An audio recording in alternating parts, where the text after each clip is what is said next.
Hey guys, it's Courtney. Two things. Just wanted to let you know that today's cards are going to be super simple because quite honestly, I ran out of time because I made this disaster, which may not look like a disaster from this angle, but I'll show you some close-ups.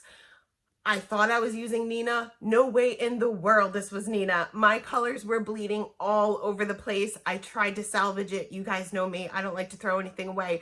But in this case, this is going in the trash. But not before I show you some close-ups so that you can get a good laugh at my mistakes. But also, I had an idea.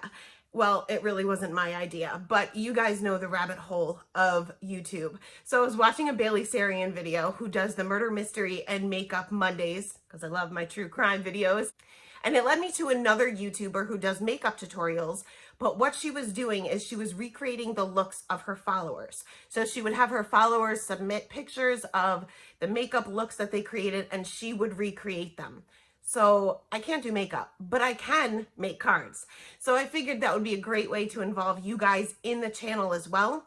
So all you have to do is just email me a photo of whatever card you would like me to try to recreate. Now, I can't promise that I'll use the same stamp sets or the same materials just because I might not have them, but I'll try to use something as similar as I possibly can. It's something that I don't have, maybe my mom will have, something like that. So all of the information will be in the description box below. Just email me any information and any links that you would like me to provide in the description box. So if you want me to link to your Instagram, your YouTube, your Facebook, your blog, whatever it may be, just include that in the email. And this will start in the beginning of October. So thank you guys so much for stopping by, and on to the video.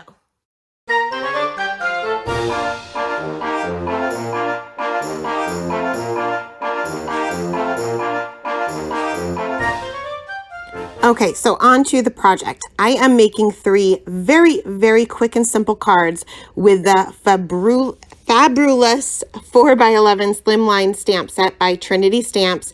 And I'm also going to be using the cut and foil coffee die set, but I'm only going to be cutting. I'm not going to be foiling.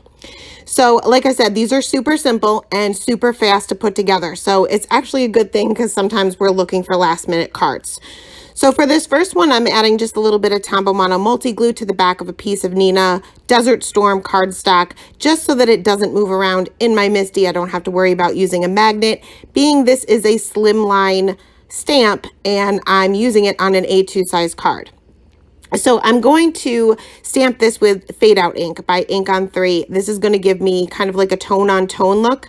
My thought was to create a background on the entire panel and then just add my sentiment or add my die cuts later. And it worked out well in the beginning. However, I didn't really take a good look at the stamp and didn't really take into consideration the size of my MISTI. This is the regular size MISTI. I thought I could just kind of move the panel and move the stamp and realign that up, which I was able to line it up pretty well, but then my MISTI door wouldn't close. The stamp was in the way. So I gave up on that idea. This is kind of a go with the flow type of project here. And I decided to create kind of like a center panel still with that background. So I ended up trimming down this panel by quite a bit. I think it was like an inch on either side, just to kind of make it symmetrical with the A2 size card. And I also cut a piece of dark chocolate ink, just a tad bit larger than this panel. That way it has a little bit of a matte and it will pop from the page a little bit more because it is kind of plain. It's a tone on tone. So I adhered that down to that dark chocolate panel, again with my Tombow Mono multi-glue. Now, when I smeared that on the back of the card panel and let it dry, it's repositionable. But if you adhere it when it's still wet, it becomes permanent. So I'm also going to take another piece of the Desert Storm for my background. This is just plain Desert Storm onto the dark chocolate, again just a little bit larger to create that matte, and then onto my card base, which is also Desert Storm. I'm popping that, I'm not popping it up. I'm laying it flat down right there in the center. And then I'm going to do some die cutting with the same two cardstocks. Now, like I said, I'm not going to be foiling. I'm just using these as regular dies, which you can certainly do. And I'm going to kind of just layer everything together. Once again, I'm going to use my Tombow Mono Multi Glue. You just want to be careful when you're using this with dies. I kind of just dot the glue around the edge, and I don't really have a problem because, like I said, it is repositionable. So any glue that squishes out and dries, it's going to be sticky. So I did a little bit of inlay too, so this is not just the outline of this cup. I added the top portion there and the sleeve of the coffee cup. And of course, I cut out this little heart as well, and that is from the dark chocolate ink just so that it pops a little bit more. Now for the word, I'm going to do the same thing. I'm just kind of dotting that glue around the word, and that way I can adhere that down to the shadow piece. Now, to put everything together, like I said, these are super simple. I am just going to kind of lay the cup down at an angle and then the coffee sentiment over it, slightly over it. But there's a lot of dimension to this card, even though I use no foam tape yet. So I'm going to use my glue just to lay down the coffee cup flat. But in order for this coffee word to lay flat, I'm going to have to add some foam tape to the part that's not over the cup and just a little bit of glue on top of where it lays over the cup, if that makes any sense. So that way it is completely straight across, completely flat, even though it's kind of multi-dimensional. So you guys know me. I'm going to finish off with the glossy accents. I'm going to fill that little heart in, and then I'm just going to go over the word. Now this looks a little bit difficult being I don't have a fine tip, but it's really actually easy. I'm just not squeezing the bottle. I'm kind of just letting it flow out on its own and making sure that there's no air bubbles. And if you happen to go off the word a little bit or outside of the lines or off the lines, however you want to refer to it, you can just use a craft knife or a pokey tool or whatever you want, even the tip of your scissors, to kind of just scoop it up and put it where it belongs. But this will give a little added dimension and shine.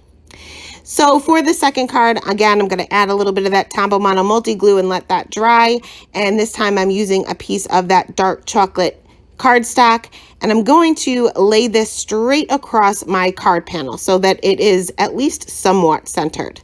I'm going to treat my card panel here with my anti-static tool. That way when I use my embossing powder, it doesn't stick to any areas that I don't want it to. I'm going to ink up my stamp real well with the Versamark ink, which is just a clear sticky ink that is good for heat embossing. Make sure that I get a really good impression there, and that's where the repositionable adhesive comes into play. If I didn't, I could always restamp it. I'm going to sprinkle on my white embossing powder here and just tap off the excess. I can always kind of just brush away anything that sticks to areas I don't want it to.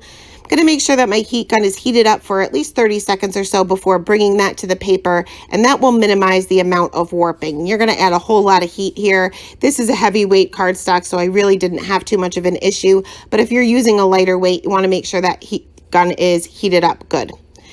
Wiped away that extra powder from my anti-static tool, and now I'm going to bring in a gel pen. This is the Uniball Signo, I think it's called. I'll link it below, but this is by far my favorite white gel pen. It just flows out so nicely, and I'm just going to color in kind of just some random areas within the image to make it pop a little bit. Now, when you use a gel pen, it's going to give you just a tad bit of dimension, so it's going to blend in nicely with that heat embossed background. Now, you do want to kind of be careful with two things. Number one, you don't want to go over too hard anyway, your embossed area, because you can kind of scrape it away with the tip of your pen. And also you want to make sure that you are not going over the same area more than once. So if you're filling in a larger area with a gel pen, you don't want to keep going over the same area more than once. Gel pens do take a couple of seconds to dry, but they start drying immediately. They kind of get like a film over them, and you can kind of just scrape it away if you're not too careful or go over the same area more than once. So once all of my little areas, I guess you could say, are filled in and I was pretty happy with it, I'm going to create a little bit of a border. So my T-square ruler is no longer with us. It broke and then it broke again. I think it's just old. So I am just going to use a piece of paper or a piece of cardstock as my straight edge, line it up the best I can and just draw a straight line on the top and bottom just to kind of frame this portion of the card in a little bit. Now, like I said, the gel pen will not dry immediately, so you want to give it a couple of seconds before you touch anything. And then I can adhere this down to my card base. I'm just leaving a little bit of a white border to kind of make everything just pop out a little bit. And for my sentiment, I'm going to use a sentiment from the stamp set. I'm going to heat emboss this onto just a scrap piece of that same dark chocolate ink, same way as I did before, treating it with my anti-static tool, stamping it with Versamark ink, sprinkling on that white embossing powder, making sure my heat gun is heated up, bringing that to the paper, and once it dries, or not dries, cools down, just maybe 20 seconds or so, I can wipe away that extra powder. A microfiber towel works the best, I find, but sometimes I can't locate it, so I use my sleeve. So I cut that down into a strip, and then I'm going to line this up onto a scrap piece of white cardstock, just leaving a small border underneath that I can bring back out my tonic trimmer there and create that border on top. I'm not measuring, I'm just eyeballing it, which is something that I always do. I rarely measure anything for my cards. Going to adhere that across my card panel, and I realized that I had cut a little bit off of one side, just a little bit too much. So it's not centered. So in order for it to appear centered, the sentiment, I'm just going to add a little bit of a heart, or a little bit of a heart with my white gel pen, and that way it will appear centered. I'm going to finish off with just a little bit of shimmer with a wink of Stella, and I'm just going to kind of fill in some random areas once again. This is going to wet your paper, so it will look a little bit darker while it's still wet, but once it dries, it will go back to its normal color and just leave that shimmer behind. And that is card number 2. On to the final card, I'm going to be using a piece of the pearlescent cardstock. This actually was in one of the Create and Inspire kits, but I'll try to find it and link it below. It's by Tonic Studio. And I am going to put that in an angle this time.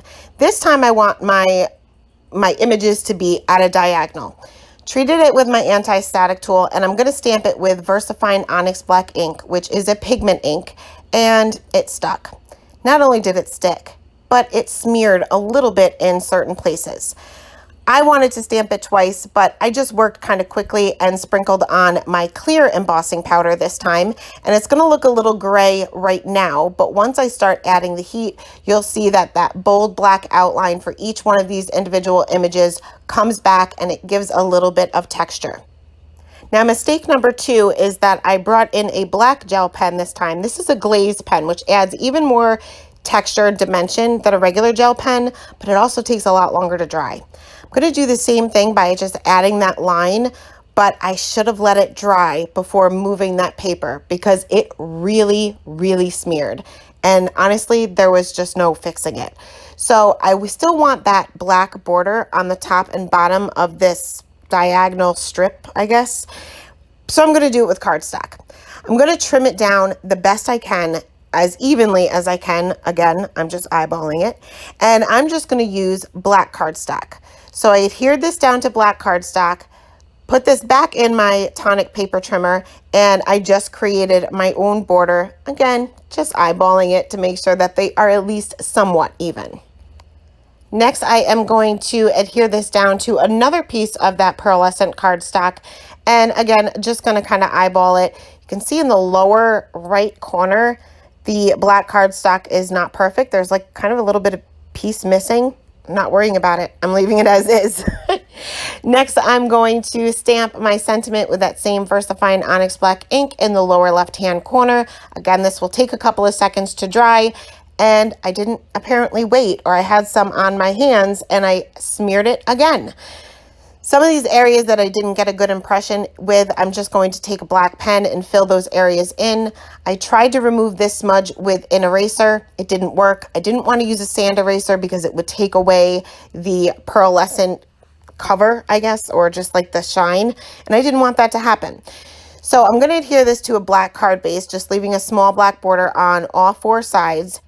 And then I took some black enamel accents by Ranger and just added a few little dots within the image itself, and this way I can cover up the smear marks that I had from not so great stamping, and nobody will ever know they're there because it's just going to blend in with the rest of the background. Now, as far as this smudge above everything on the right side, I even tried to use colored pencil. That didn't work. Then I ultimately decided I'm going to leave it. It's a handmade card. It's never going to be perfect. So here is a quick look at all 3 cards that we created today. I will leave all of the supplies listed in the description box below. Thanks again for stopping by and have a great day. Bye.